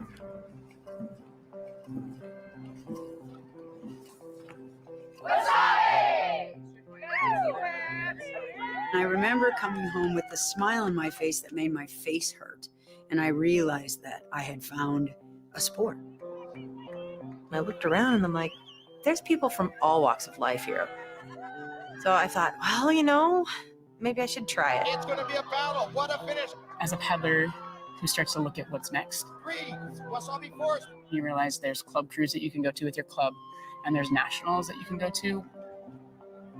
And those became things that I knew I wanted to do. We are powerful and we can be powerful, and really we can choose how we want to live our lives and how active we want to be. The sport is so accessible. If you want to do this, if you want a dragon boat, there's a way we can make it work for you. There's doctors on the boat, there's lawyers, and there's teachers, there's all kinds of people. But I like that you meet each other on the water as just who you are in the boat.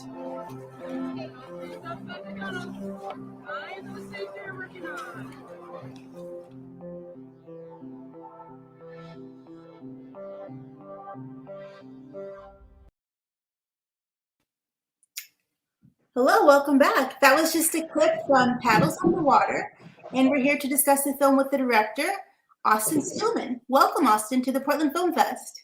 Thank you so much. It's great to be here. Awesome to have you. Are you dialing in from Portland? Where are you? I am. I'm in Portland. Yeah. Well, it's so great to see so many Portland natives, Portland filmmakers in the fest this year. Portland is developing a really, really strong film culture and a great film community. It's so great to have you here representing that. Thank you. So as I mentioned earlier, the fest this year has curated several special programs on very timely topics: Indigenous voices, perspectives on mental health, Black Lives Matter, and women's films, women's voices. And I think this is such a fitting title for this section. It's about women.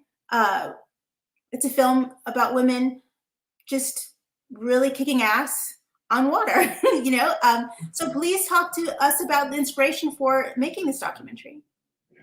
Yeah, so I moved to Portland in 2017 from the Bay Area.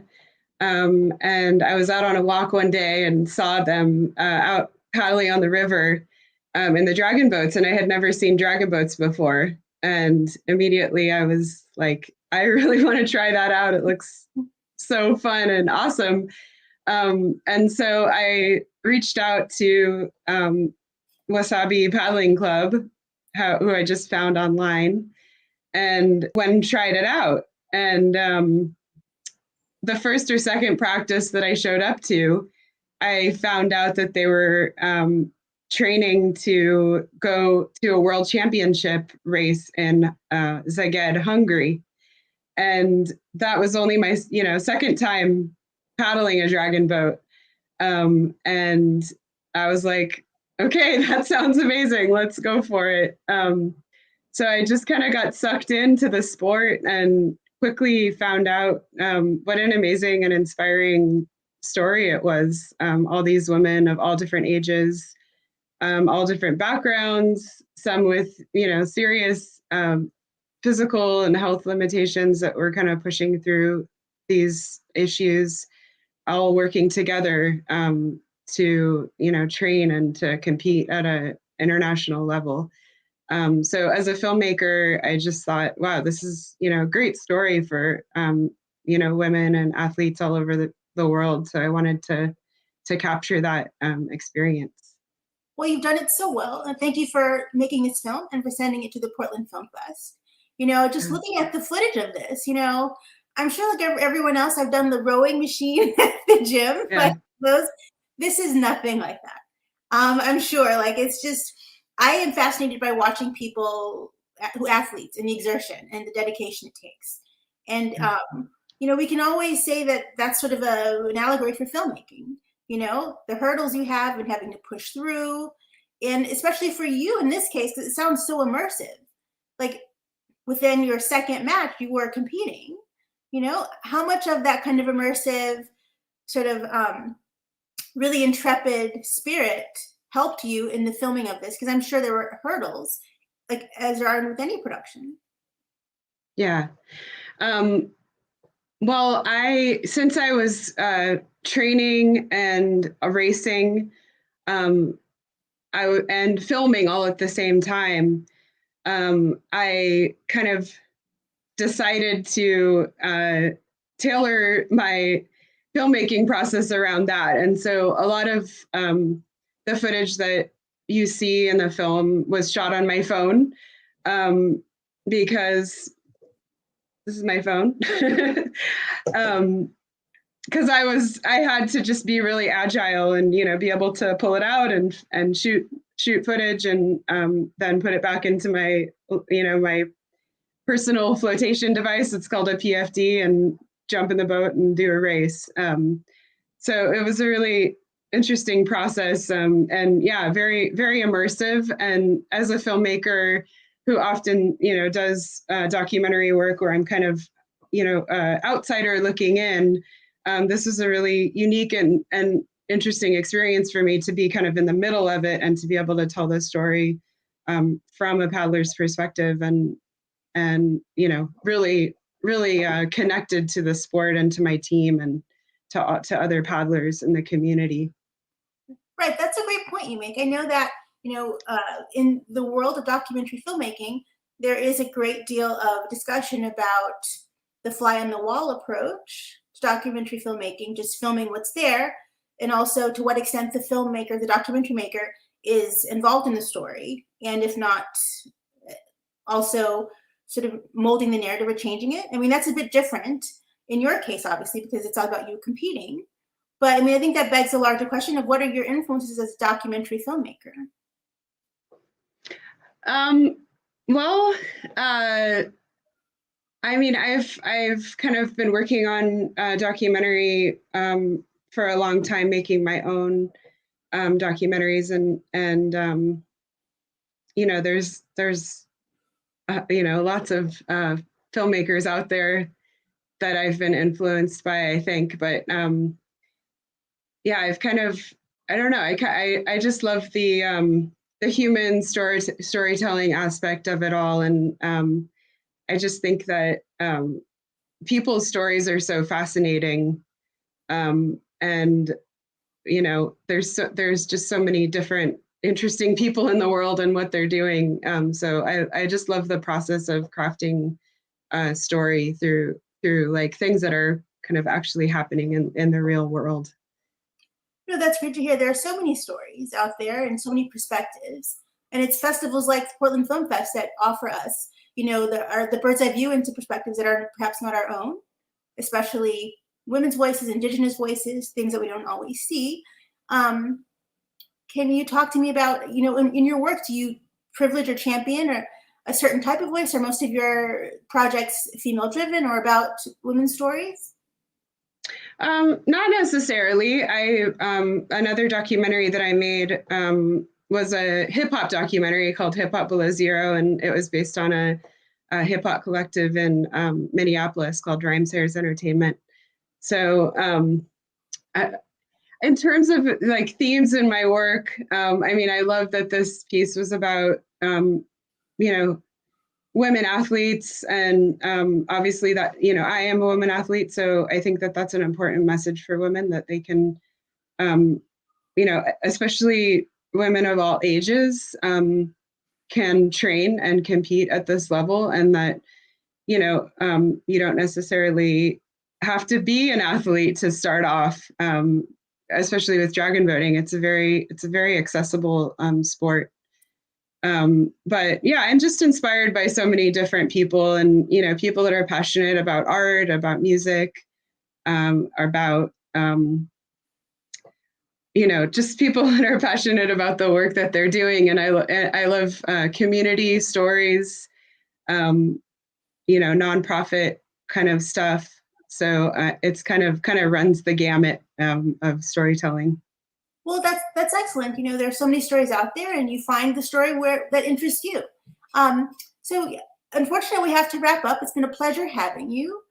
Thank you. You just shout out your social handle if you'd like, where we can find more information about the film or your next projects, in addition to the festival website? Yeah, so my Facebook handle is @overgreenland, and then you can find me on YouTube under Over Greenland Productions, and then I also, my website is overgreenland.com, so that's my production company. Awesome. And thank you so much. Well, thanks for joining us. We'll be checking all of that out, and we'd love to see your next work. Thank you, appreciate it. Thanks so much. You know, if I mentioned it before, I'll mention it again. You know, this year the fest is all virtual, but, you know, we still have places for us to convene and hang out. You know, please visit the Portland Film Fest site for the virtual lobby, pdxff.com. We have a virtual lobby. You can hang out, meet other filmmakers, other fest goers, buy some merch, really cute totes, really cute t-shirts. You can also find out more info about our sponsors, primarily Comcast, and just see what else is going on, hang out. So without further ado, we'd like to move on to our next film. And our next film is Open Water. Open Water, filmmaker Kylie Anderson will be speaking to her shortly. But first, let's take a quick look at a quick clip from that film. Thanks.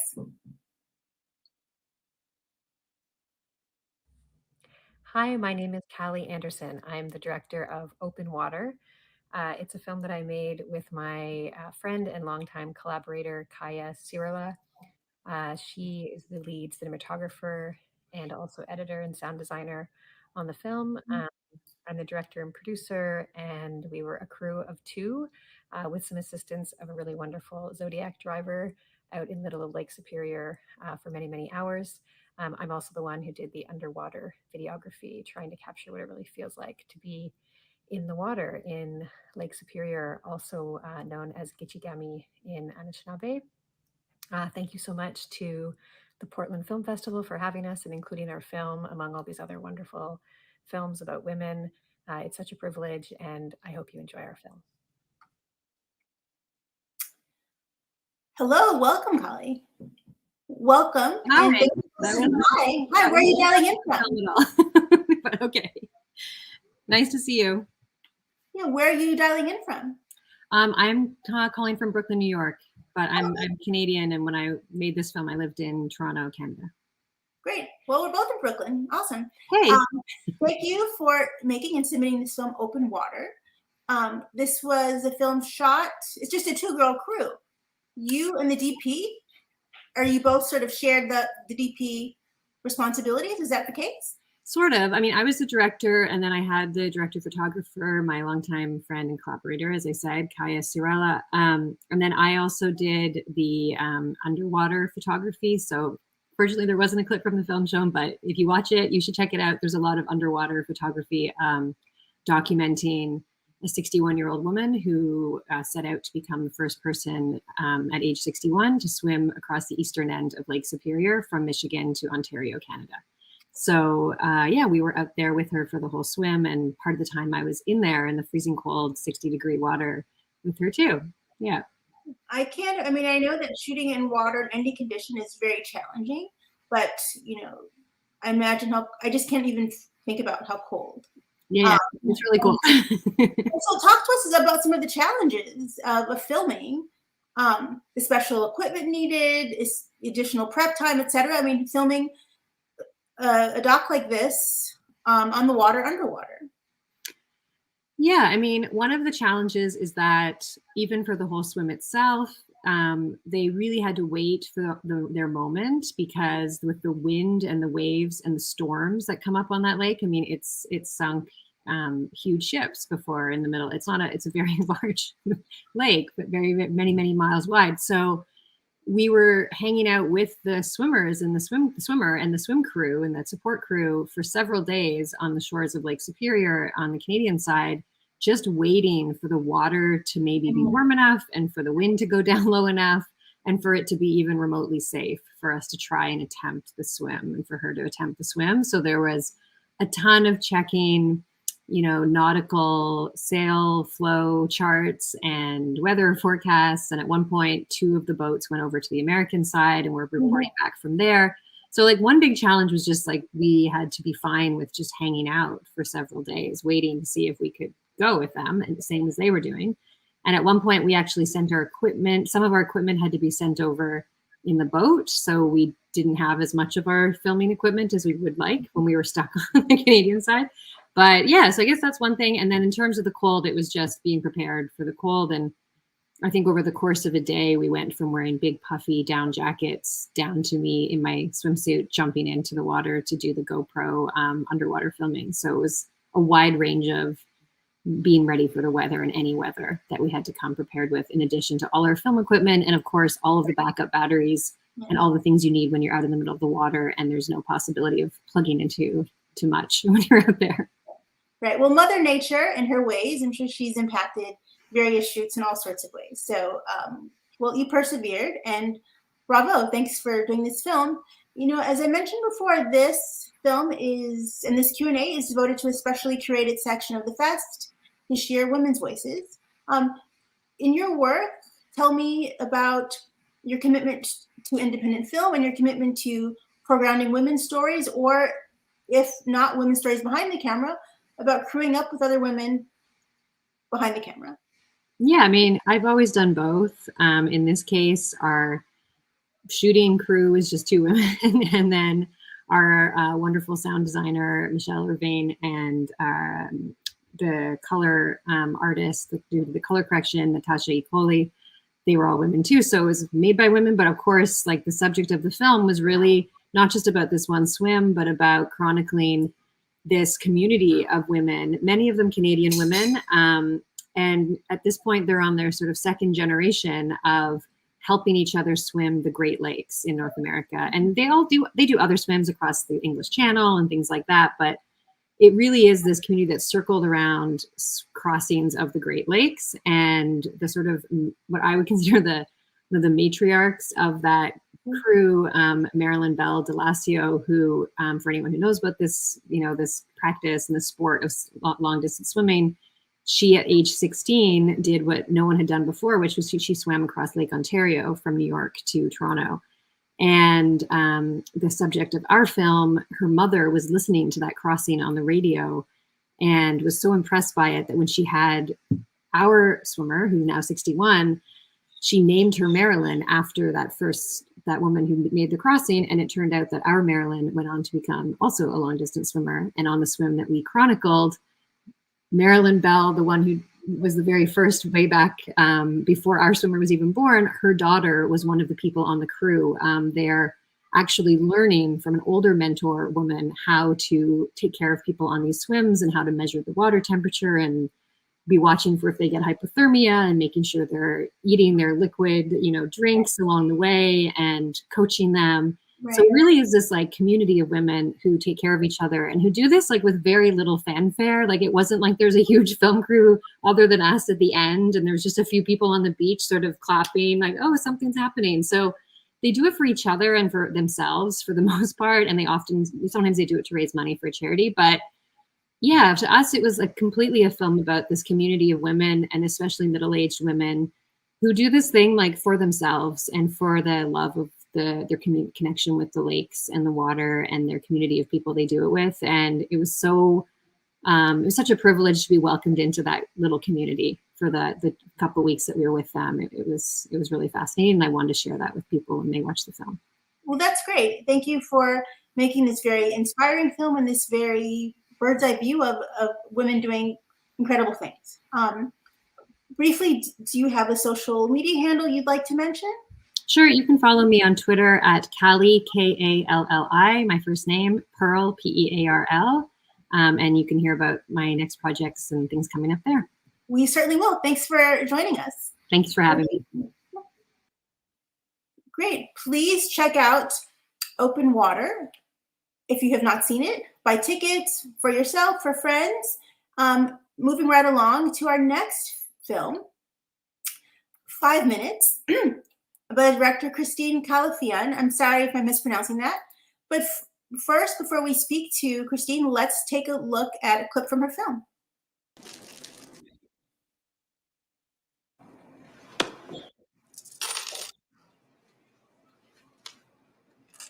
One second.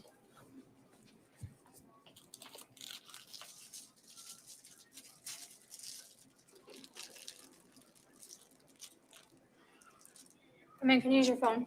No, sorry. Please, I just need to use Store it. policy.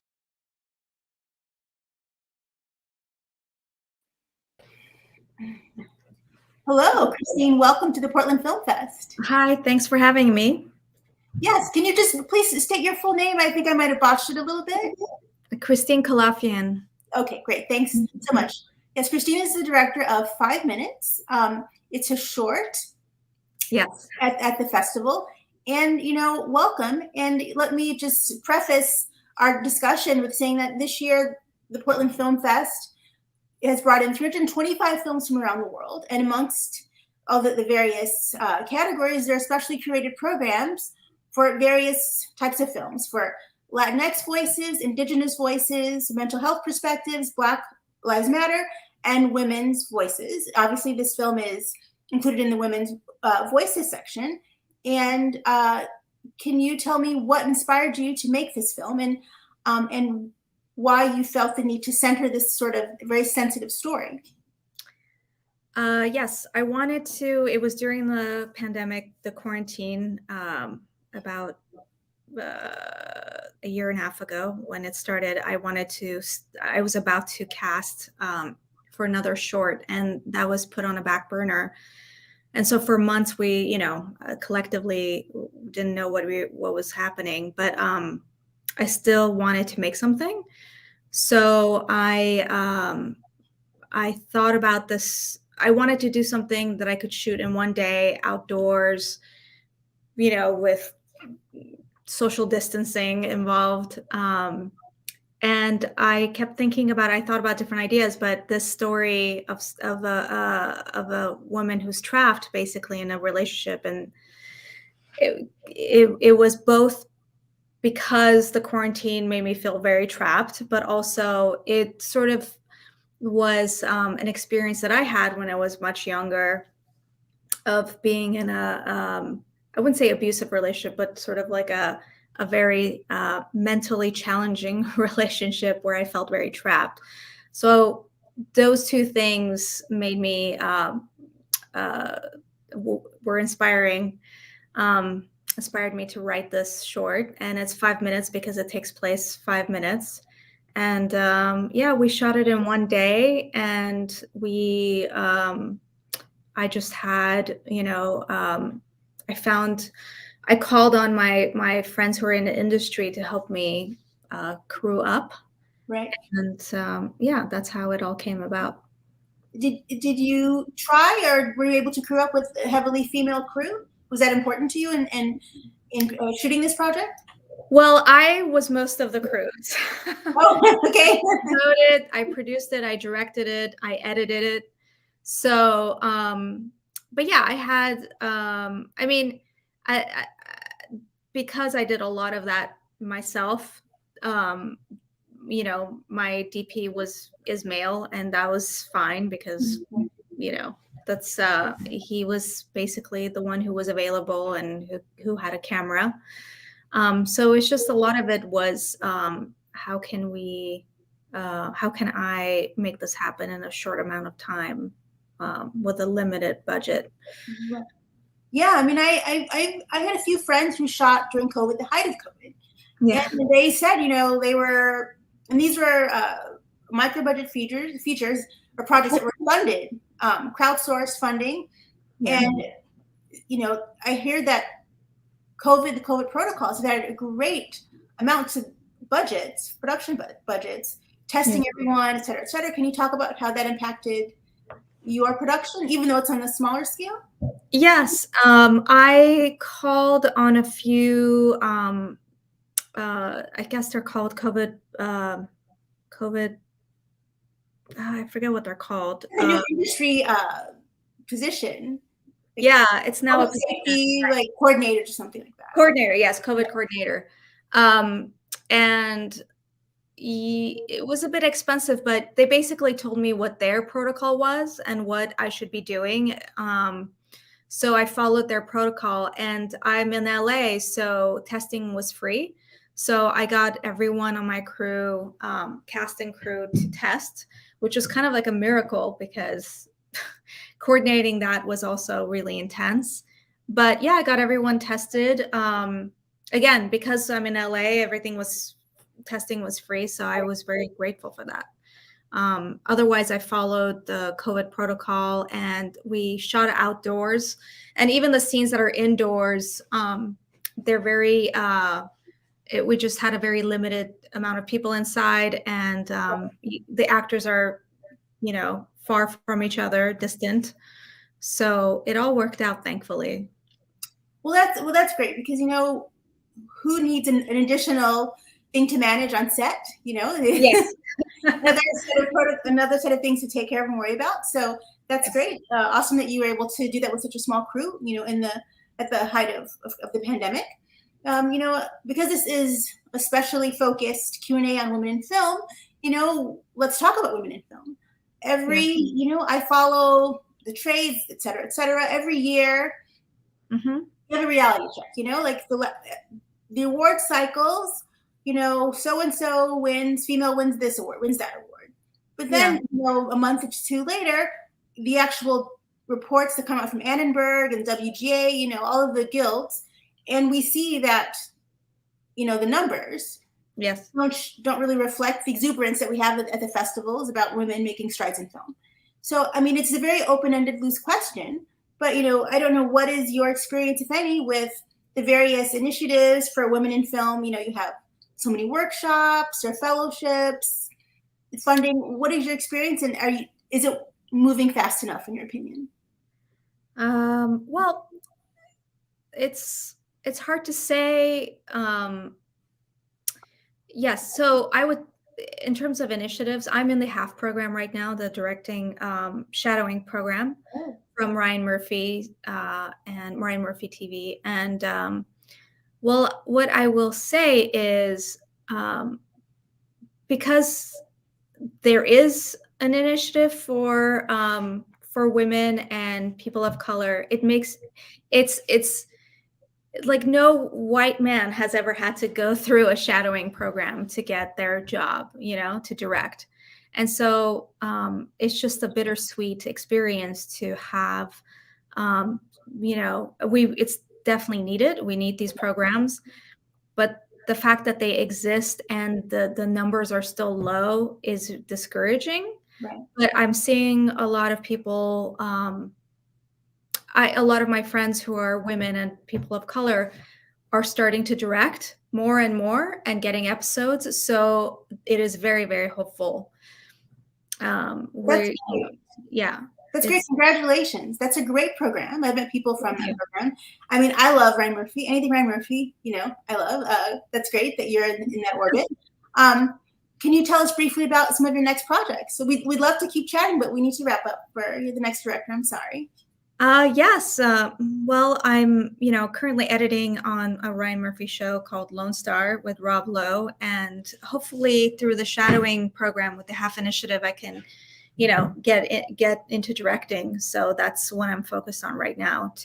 I just finished a shadowing program last week. So, oh my goodness. Okay. Yeah. So I'm trying to keep the momentum going, which is part of the, you know, that's the big hump to get over, is to find the momentum and go as far as you can go. Just keep moving. And you're wearing several hats. You're an editor and yes. That's great. So, well, thank you so much for joining us. If you would like to briefly shout out your social media handle so we can find more info about you and your next project, please feel free. Yeah, I'm just, Instagram is Christine Kalafian in one word. That's just, my one social. Right. Well, thanks so much for joining us. Good luck on this program. Good luck in the Ryan Murphy universe. I'll look out for the next special with you directing. Okay. Thanks for having me. Thanks so much. Thanks so much. Bye-bye. Bye-bye. Great. Moving right along, we would like to welcome the director of our next film, Mugshot in the Digital Age. This is a film about, it's about a lot. It's about crime, indigenous stories, LGBTQ stories. The director, Shara E. Shively, we will introduce shortly, but first let's take a look at a clip from the film.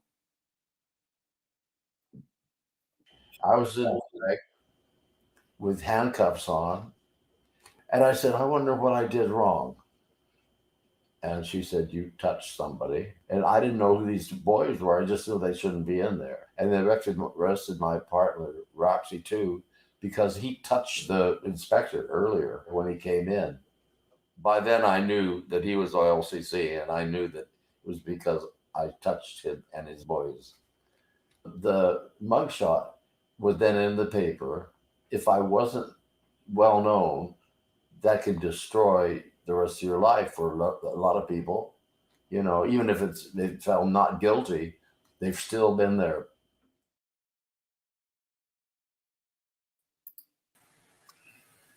Hello, Sarah. Welcome to the Portland Film Fest. Hi, Geisha Marie. Thank you for having me. This is a great project. I'm so intrigued by it, and it's super timely. As I mentioned before, the festival, there are 325 films playing from around the world. There are specially curated programs, women's voices, indigenous voices, LGBTQ voices, mental health perspectives. There's a lot going on here, and your film, you know, straddles several of these categories. Can you tell us about the making of Mugshots in the Digital Age in terms of what inspired you to make this doc? Yeah, sure. This is a project that started last spring, and it came out of a course that I was taking at the School of Journalism and Communications at the University of Oregon. I was taking a digital ethics class, and one of our assignments was to zero in on a particular issue and examine it from an ethical perspective.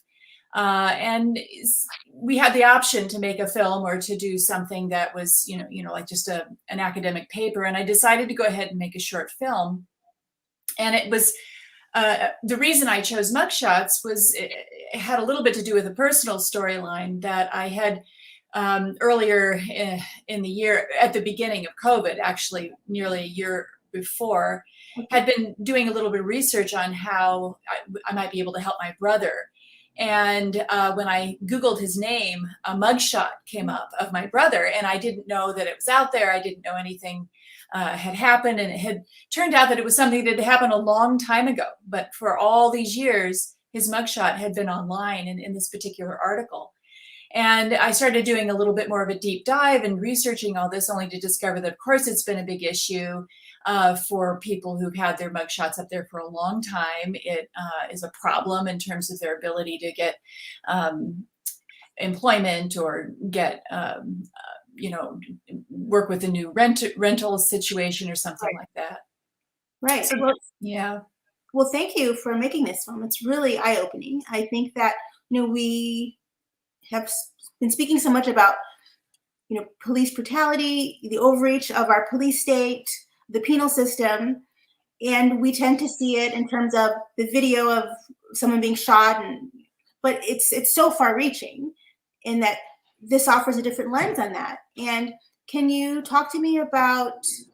And I've heard people who have, tried to make films about the overreach of the police state, coming up against, some maybe not thinly veiled threats from law enforcement. Did you have any issues like that in researching and pursuing this project?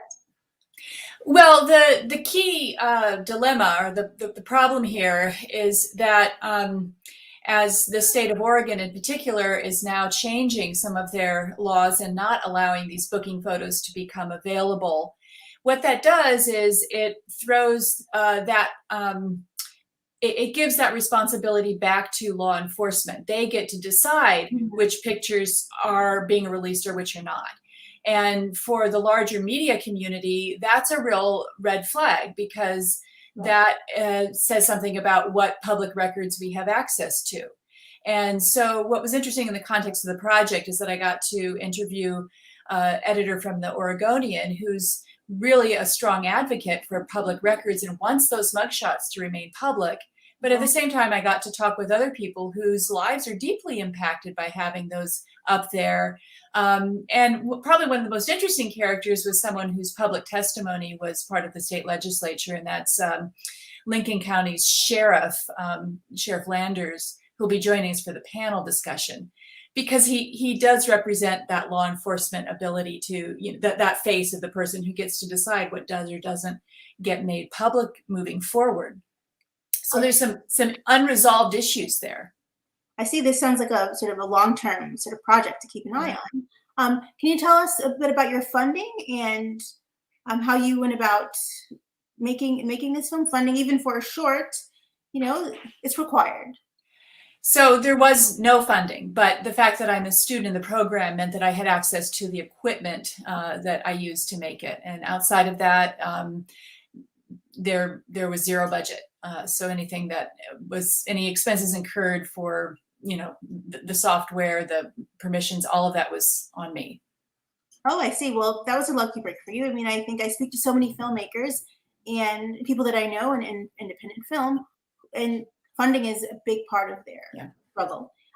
So are you, the next phase of this project, you mentioned that, these other committees and such, are you continuing this process of making this film, or what are your next steps? Well, actually, this was a bit of a driver for me to begin to work with one of the people I interviewed, Morgan Godwin. She and I are going to be moving forward on a much bigger project that really has to do with the opioid crisis. Oh, but I pulled her into this because I knew that she had her mugshot taken, and I knew that she could speak to that. So this gave us kind of a little way to drive our way through the entire process, see how things are working, and kind of set us up so we can be on the right course for the next bigger project. Well, that's fantastic. I mean, I think that, the more stories that we hear about the overreach of the police state, the better. And there are all sorts of perspectives and how, being incarcerated or even being accused of something, how that impacts your life. Sure. So thank you so much for making this film. And thank you so much for submitting to the Portland Film Fest. We are so happy to have films like this, represent and show the power and the reach of independent film. So thank you, Sarah, for allowing us to show your film. Just briefly before we wrap up, what are your socials? Well, you can find out more about this project at Mugshots in the Digital Age on Facebook. And if you're looking for material that I've done in the past, I'm on Vimeo at Sarah Shively. That is fantastic. Thank you so much. I have not seen this, but I'm totally looking forward to it. For those of you who haven't seen it, please check out Mugshots in the Digital Age. Thank you, Sarah. Thank you. Well, we're moving right along. I think we're coming up to our very last guest and our very last film. I would like to introduce you to the film In Sync.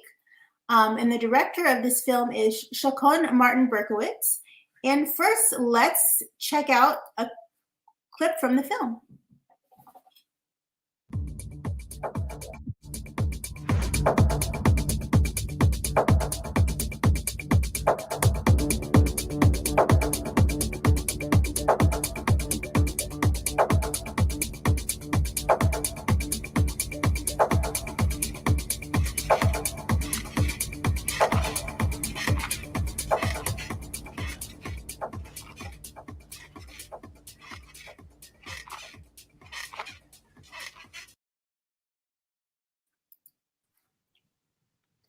Hello, welcome, Shakon. Hi, thank you. Thanks for having me. Great, my pleasure, our pleasure. Thank you for sending your film to the Portland Film Fest. The title of your film is In Sync. Where are you dialing in from? I'm actually based in Los Angeles now, but I'm originally from Portland, so. Oh, I love it. I just love it. Like, the Portland film community is so strong, so vibrant. So many people I've interviewed are, they were based there. So that's great. And again, thanks for submitting this film. As I might have mentioned before, this year there are 325 films from around the world, independent films, of course. And we have several special curated sections, an Indigenous section, Latinx voices, mental health perspectives, and, women's voices. And obviously your film is part of the category of women's voices. But even more importantly, which is up my one of my favorite types of film, it's a sexual coming of age. I love those stories, and I think they're so important. Can you talk to me a little bit about how you see the importance of this rite of passage for women and its representation in female independent cinema? Absolutely. I think it's tough because growing up, and maybe things are changing now, but I think that in my family, sex wasn't really that talked about. And when you had sex, it was supposed to be this like really beautiful, perfect experience. And that's not how it was for me. And I don't think that's how it is for a lot of girls. And I actually think it's important to talk about, what happens when sex isn't this like perfect thing the first time. And how do you kind of like accept that experience and move on and still feel really good about yourself as you should. And so, yeah, I think female desire, and I think that we're starting to think about it differently, but I think it's important that films actually talk about this so that young girls don't feel like isolated or weird if they have an experience that doesn't necessarily meet, society's expectations.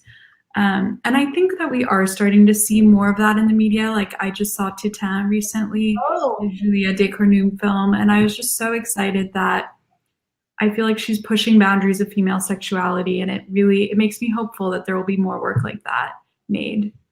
Well, first of all, I'm so jealous you saw the film. I'm waiting. Her debut film. I love that, and I've won at Cannes. I'm avidly waiting for that film. Yeah. But yeah, I'm so glad to hear you mention that and to reference her. because, pushing boundaries, there, even in independent film and prestige and foreign film, there's still so many sort of caveats and obstacles and things that we can't talk about. And I think that one of those things is female sexuality. In my work, I try to tackle it and I'm told no, no, and no. And I'm like, this is bullshit.